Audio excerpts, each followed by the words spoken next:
প্রায় ৩৫ ঘণ্টা পর অনশন কর্মসূচি প্রত্যাহার করেছে জগন্নাথ বিশ্ববিদ্যালয়ের শিক্ষার্থীরা।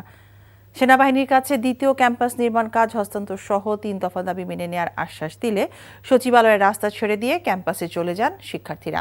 এ সময় তারা জানান, বুধবার শিক্ষা মন্ত্রণালয়ের সভায় প্রকল্পের কাজ সেনাবাহিনীর কাছে হস্তান্তর করা হবে এমন আশ্বাসের পর অনশন প্রত্যাহার করা হয়েছে।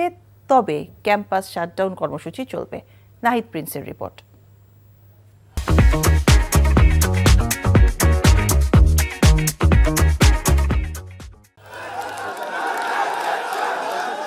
তিন দফা দাবি বাস্তবায়নে ইতিবাচক আশ্বাস না পেয়ে সোমবার বিকেলে জগন্নাথ বিশ্ববিদ্যালয়ের আন্দোলনরত শিক্ষার্থীরা মিছিল নিয়ে সচিবালয়ের সামনে গিয়ে বিক্ষোভ শুরু করেন। এ সময় পুলিশের ব্যারিকেড ভেঙে অনশন কর্মসূচি শুরু করেন শিক্ষার্থীরা। সেনাবাহিনীর কাছে দ্বিতীয় ক্যাম্পাস নির্মাণ কাজ হস্তান্তর, আবাসন সংকট নিরসন সহ ৩ দফা দাবিতে বিশ্ববিদ্যালয় প্রাঙ্গণে রোববার থেকে আন্দোলন করছিল জগন্নাথ বিশ্ববিদ্যালয়ের শিক্ষার্থীরা। কমপ্লিট শাটডাউনের ফলে বন্ধ থাকে সব একাডেমিক ও প্রশাসনিক কার্যক্রম। কিন্তু তাতেও সমাধানের আশ্বাস না পেয়ে বিক্ষুব্ধ শিক্ষার্থীরা সচিবালয়ের সামনে অবস্থান নেয়। পুরান ঢাকায় থাকতে গেলে কতটুকু সমস্যা, এটা আমরা যারা জগন্নাথের 18,000 শিক্ষার্থী আছি আমরা জানি।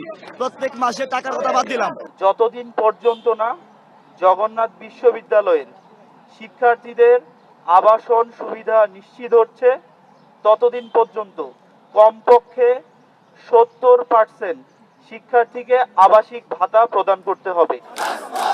দাবি না মানলে রাজপথ না ছাড়ার হুঁশিয়ারি দেন আন্দোলনকারীরা। এ সময় শিক্ষার্থীদের দাবির সঙ্গে সংহতি পোষণ করেন শিক্ষকরাও। 2 মাস পূর্বেও আমরা এখানে ঘেরাও করেছিলাম। 2 মাস পূর্বেও বলা হয়েছিল যে আমাদের দাবিগুলো বাস্তবায়ন করা হবে, কিন্তু আমরা এখন আর কোনো ধরনের আশ্বাস চাচ্ছি না, আমরা চাচ্ছি তার বাস্তবায়ন। যতদিন পর্যন্ত আমাদের এই দাবি পূরণ না হবে ততদিন পর্যন্ত আমরা আমরণ অনশন করব এবং আমরা ক্লাস পরীক্ষা যেসব আমাদের অনেকগুলো ক্লাস পরীক্ষায় বর্জন করা হয়েছে। পিছনের গেট দিয়ে সচিবালয় কর্মকর্তারা পালিয়ে গেছে। যতক্ষণ পর্যন্ত তারা এখানে আসবে না আমরা এখানে অবস্থান কর্মসূচি আমরা চলমান থাকবো। প্রশাসন থেকে সেই বক্তব্যটা আসুক, আসার পরে দেন আমরা সবাই সিদ্ধান্ত নিয়েই আমাদের বক্তব্য জানাবো।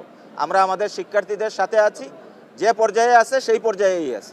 পরে সন্ধ্যায় শিক্ষা মন্ত্রণালয় থেকে দাবি বাস্তবায়নের বিষয়ে লিখিত চিঠি হাতে পান শিক্ষার্থীরা। এরপরই অনশন কর্মসূচি প্রত্যাহার করেন তারা। আগামী বুধবার মন্ত্রণালয় সভায় বিশ্ববিদ্যালয়ের প্রকল্পের কাজ সেনাবাহিনীর কাছে হস্তান্তর করা হবে বলে চিঠিতে জানানো হয়েছে। আমাদের 3টা যে দাবি ছিল মন্ত্রণালয় থেকে এবং ইউজিসি থেকে, তাদের সম্মিলিত প্রচেষ্টায় আমাদের দাবিগুলো মেনে নিয়েছে। তো এই দাবি মেনে নেওয়ার ফলে আমরা আমাদের অনশন প্রত্যাহার করছি এবং আমরা অনশন ভঙ্গ করছি। শিক্ষা মন্ত্রণালয়ের আশ্বাসে গণ অনশন কর্মসূচি স্থগিত করলেও ক্যাম্পাস শাটডাউন কর্মসূচি চালিয়ে যাওয়ার ঘোষণা দেন আন্দোলনকারী শিক্ষার্থীরা। Nahid Prince, NTV news, Dhaka.